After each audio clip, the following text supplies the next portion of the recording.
ഈ കഥ ഇവിടെ തുടങ്ങുന്നു. ആ ഇടയ്ക്കാണ് ഉണ്ണി വീട്ടിൽ വന്നത്. ലളിതയുടെ ചെറിയമ്മയുടെ മകൻ.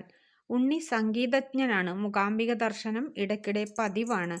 ലളിതയുടെ ആഗ്രഹം പുറത്തിട്ടപ്പോൾ ഉണ്ണി പറഞ്ഞു, അതിനെന്താ, ലളിത ചേച്ചിക്ക് എപ്പോഴാ സൗകര്യച്ചാൽ പറഞ്ഞോളൂ, ഞാൻ അടികയെ വിളിച്ച് റൂം ശരിപ്പെടുത്താം.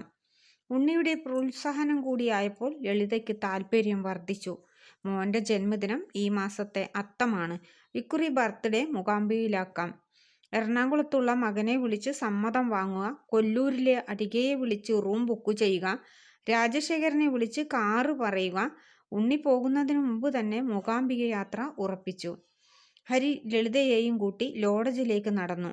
അടികയുടെ ഒതുങ്ങിയ ലോഡ്ജ്, കൈകൂപ്പി സ്വീകരിക്കുന്ന മുഖമുള്ള കെട്ടിടം. കൗണ്ടറിൽ എത്തുമ്പോഴേക്കും സുന്ദരൻ മാനേജരെ പൊക്കിക്കൊണ്ടുവന്നു. പാലക്കാട്ട് നിന്ന് ഹരിദാസ് മേനൻ അല്ലേ? മാനേജർ പുസ്തകം നോക്കി പറഞ്ഞു. കോഴിക്കോട്ടെ ഉണ്ണിയേട്ടൻ വിളിച്ചു പറഞ്ഞത്